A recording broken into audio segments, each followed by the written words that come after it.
kuris reiskaitų patalus. Galiu pasakyti, ką nors.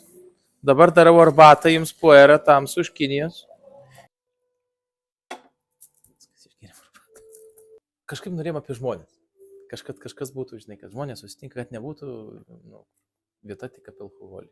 10 vakaras. Padaryk man arbatas, greitai kalbai, kai nėga. Tokių kalbų, kur norėtum atgirdėti ir atžinoti ir kitas iki nelabai gali sakyti, ką jie kalba. Bet ten būdavo taip, paskutinė mokyklos diena, aš susirenku, aš grįžęs iš mokyklos ir iki rugsėjo 1 manęs nėra. Čia labai panašiai kaip pasakyti, kas yra meilė. Galų gale 11 klasė laimėjau teleloto. Tai labai radosi daug draugų, kurie nėra draugai, kur aš įgyvendinau savo realiai idėją už ne savo pinigus. Tai gal čia yra blogai, sakau, man gal ateityje bus dar blogiau. Patarkit. Oi, sako, labai blogai, reikia paskaitas, reikia ateiti į konsultacijas. Kuom čia tavo šita vieta bus kitokia nuo kitų vininių? Kur nueisiu, kada grįšiu, neaišku buvo. Tai labai nepažadėjai, kad grįši. Jo.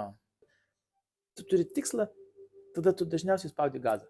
Kas turi 100 tikslų susikliavęs ant šaldytuvo, kuriuos reikia gyvendinti artimiausius? Buvo tokių? Pakėlė gal 20 žmonių rankas, aš tai pakraupumą nupurtė šaltį. Toks buvo tos visus 10 metų, noriu taip, noriu restorano, nenoriu restorano, noriu vyninės, bet kokios vyninės, noriu čia, naktinio baro, ne. Tik tai dėl karvių dar neapsisprendžiu, ar galima ateiti su karve. Ne Indija. Jo, o su kitais gyvūnais prašom ateikit. Kaip tik vakar apie tai galvojau, žinok, dėl ko mes savanoriaujame. Turbūt būčiau geras buhalteris. Pats ta, žinai, tu sukiši žemę rankas. Ir užtenka. Jeigu aš viską prarasčiau, ką dabar darau, tai man turbūt nieko nebūtų gaila.